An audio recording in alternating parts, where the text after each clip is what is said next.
नमस्कार सभी को। देखो, आज मैं कुछ पुष्पों के साथ आपको दिखाई दे रहा हूँ। सबसे पहले मैं एक प्रश्न पूछता हूँ।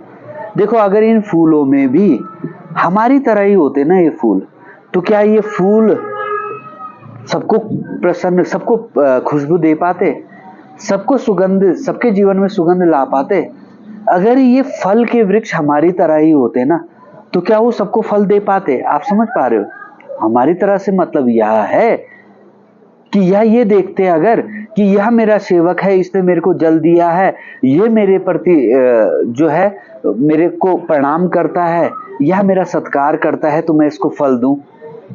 और अगर यह मेरा सम्मान नहीं करता, यह मेरा सत्कार नहीं करता, तो ना तो मैं फूल सोचे कि मैं इनको सुगंध ना दूं, और फल सोचे मैं इनको फल ना दूं। तो ऐसा आप सोचो कि अगर ऐसा होता, जल सोचता, नदी अगर हमारी सोचती कि यह व्यक्ति तो मेरे नदी का सम्मान नहीं करता, मेरा सम्मान नहीं करता, तो उसको जल मिलने का क्या औचित्य है? अगर ये पवन सोचती कि भाई यह जो है इस पवन का सम्मान नहीं करता, तो उसको मैं क्यों इसके जीवन को दूं, तो क्या ये संभव होता? तब क्या होता? वास्तव में हमें समझना पड़ेगा कि हमारे दुखों का जो कारण है वो हमारा मूल अंतःकरण ही है। इनमें और हम में फर्क बस इतना है कि हमने अपने अंतःकरण को अपवित्र कर दिया है। अंतःकरण से तात्पर्य है मन, बुद्धि और अहंकार से। क्योंकि हमारा देखो, मन जब हमारे अपने बच्चे का काम करना है तो हम तो बहुत अच्छे से करते हैं, बहुत हमें प्रसन्नता होती है, लेकिन वही कार्य जब हम सबके लिए सोचते हैं तो हम पीछे हट जाते हैं। तो क्या ये फूल केवल अपने ही मालिक को प्रसन्न करते हैं? ये फल के वृक्ष क्या अपने ही मालिक के लिए अच्छे हैं? ये तो सबके लिए ही अच्छे हैं ना। तो हम क्यों अपने तक ही सीमित हैं? हमारा जीवन क्यों अपने तक ही सीमित है? हम सबके सत्कार्य के लिए क्यों नहीं लग सकते? क्योंकि हमने अपना अंतःकरण अपवित्र कर लिया है।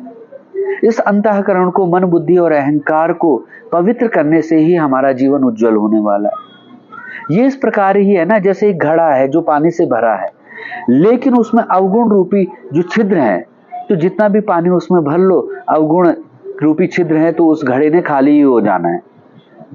हमारा जीवन भी ऐसा ही है। उसमें अनेकों सत्कर्म हम कर रहे हैं, लेकिन अवगुण रूपी हमारे जो जीवन में, हमारे जो चित्त को, हमारे अंतःकरण को अपवित्र कर रहे हैं, ऐसे अवगुण हमारे जीवन में, वो हमारे जीवन को क्या है, जो जीवन में जो संग्रह है उसको खाली कर देते हैं।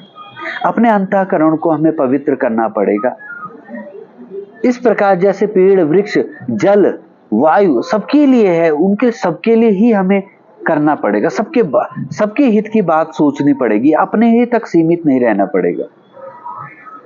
जब हम, मन तो सबका है ना, जब मन में विचार आए, लेकिन उस मन के विचारों को सबके हित के विचारों में हम लगा दे। जो हमारी बुद्धि है वह सबके कार्यों के लिए ही हम अच्छा सोचे, हम इनका कार्य कैसे करें। हम जगत के लिए बड़ा नहीं कर सकते, तो छोटे छोटे काम तो कर ही सकते हैं ना।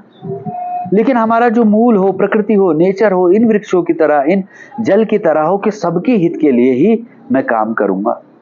कभी इस फूल को आपने ऐसा नहीं देखा होगा कि यह अपने मालिक के सामने ही सुगंध देगा। यह फूल, इसके सामने चाहे अमेरिका का व्यक्ति आ जाए, इंग्लैंड का, पाकिस्तान का, कहीं का भी व्यक्ति आ जाए, ये उसको सुगंध देगा। लेकिन हमने अपने जीवन को अपने अहंकार के कारण, अपने अंतःकरण के कारण इतना अपवित्र बना दिया, हमारी अच्छाई भी कुछ ही लोगों तक सीमित रह गई। मुझे तो लगता है कि हमारे समस्त दुखों का कारण हमारा अंतःकरण ही है। जैसे ही हमारा अंतःकरण पवित्र होने लगेगा, हमें सब कुछ स्वयं ही प्राप्त होने वाला है। लोग कहते हैं कि भाई इतनी सिद्धियां मिल रही है, ये है, कहीं दिख नहीं रहे। अरे कैसे दिखेगी? जब तक तुमने अपने अंतःकरण को पवित्र नहीं किया, मैंने अपने अंतःकरण को पवित्र नहीं किया, तब तक यह संभव होने वाला नहीं है। तो इसी चर्चा को जारी